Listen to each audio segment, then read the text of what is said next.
ৰঙাপাৰা সমবায় সমিতিৰ সঞ্চালক মণ্ডলীৰ নৱনিৰ্বাচিত সভাপতি আৰু উপ-সভাপতিক সম্বৰ্ধনা জনাই কংগ্ৰেছ দলে ৰঙাপাৰাত চহৰ আৰু ব্লক সমিতিৰ যুটীয়া উদ্যোগত অনুষ্ঠিত হোৱা সম্বৰ্ধনা অনুষ্ঠানটিত অসম প্ৰদেশ কংগ্ৰেছৰ সম্পাদক কাৰ্তিক কৰ্মী উপস্থিত আছিল। সভাত ৰঙাপাৰা সমবায় সমিতিৰ নৱনিৰ্বাচিত সভাপতি হেমচন্দ্ৰ লিম্বু আৰু উপ-সভাপতি নিৰণ নাৰ্জাৰীক একোখনকৈ ফুলাম গামোচাৰে সম্বৰ্ধনা জনাই কংগ্ৰেছৰ বিষয়ববীয়াসকলে।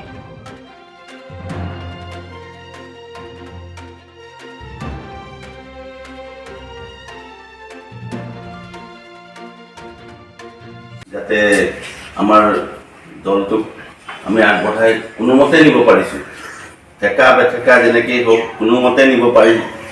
মই মানে অশেষ ধন্যবাদ চবকে দিছোঁ।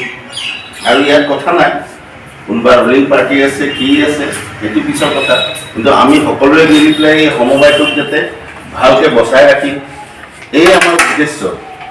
নহ'লেতো বহুত কিবা কিবি হৈ যাব পাৰে। মইতো ৩৫ বছৰৰ পৰা এই সমবায়ত আছোঁ, কিন্তু সদস্য হিচাপেই আছোঁ। কিয় মই ভাগবিলাক একো ল'ব পৰা নাই, কিয় কাৰণে মানে মোৰ কাম আছে, নিজৰ বহুতখিনি মানে মোৰ দায়িত্ব আছে বেলেগে, সেইকাৰণে মই একো দায়িত্ব ল'ব বিচৰা নাই। আৰু কিন্তু মই সহায় একদম সহযোগ আগবঢ়াম, সকলো সময়তে আগবঢ়াম নমৰালৈকে।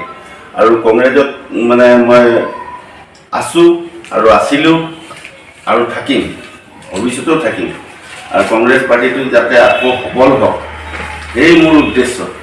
আৰু যিদিনাখন আমাৰ ভোট হওঁতে আমাৰ পাৰ্টিৰ মানুহ নেদেখি মই অশেষ মানে দুখী, মনত বৰ দুখী হৈছোঁ। তাহাঁতৰতো একেবাৰে এটাৰ পিছত এটা একেবাৰে গোটেই পাৰ্টীয়ে আহি পেলাই হেৰি হৈছে। আমাৰ মানুহখিনিক আমি দেখা নাপায়, আমাক অলপ অসন্তুষ্ট লাগিছে, মনত দুখ লাগিছে। কিন্তু আমাৰ মানুহবিলাকক আমি দেখিলে আৰু অলপ সুখী হ'লোহেঁতেন, ভাল হ'লোহেঁতেন। আমি হাৰি যোৱা নাই, কংগ্ৰেছ হাৰি যোৱা নাই। কংগ্ৰেছে ইমান বছৰ কাম কৰি আহিছে আৰু কাম কৰিলে এই দেশখনৰ উন্নতি কৰিছে আৰু কৰিও থাকিব।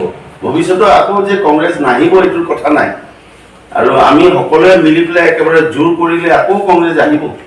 সুজন নাইডু আৰু সুবিজয় ডাঙৰীয়া, সন্মানীয় নৱনিৰ্বাচিত সমবায় সমিতিৰ সভাপতি হেমচন্দ্ৰ লিম্বু ডাঙৰীয়া, সন্মানীয় নৱনিৰ্বাচিত উপ-সভাপতি ৰঙাপাৰা সমবায় সমিতি নিৰণ নাৰ্জাৰী ডাঙৰীয়া, আৰু সন্মানীয় নিৰ্বাচিত সদস্যসকল আৰু ব্লক কংগ্ৰেছৰ সমূহ কৰ্মকৰ্তাসকলক মই আন্তৰিক ধন্যবাদ জনাইছোঁ। আজি আমাৰ সঁচাকৈ ক'ব গ'লে এটা গৌৰৱৰ দিন। আমি এই অনুষ্ঠানটো আমি আৰু ডাঙৰকৈ পাতিম।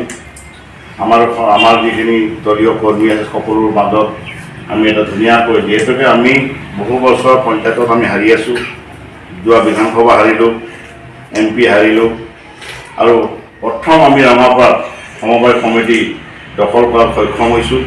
এইকাৰণেই আমি যিহেতুকে লিম্বু ডাঙৰীয়াক আৰু নিৰণ নাৰ্জাৰী বা যিসকল সদস্য দেৱবিদ্যাহঁতক আমি সদায় নাম ল'ব লাগিব। তেখেতসকল আপোনালোক চেষ্টাত আজি এই সভাপতি উপ-সভাপতি আমি নিৰ্বাচিত হৈছে, আৰু তেখেতক আমি আন্তৰিক দলীয় তৰফৰ পৰা অভিনন্দন জনাইছোঁ।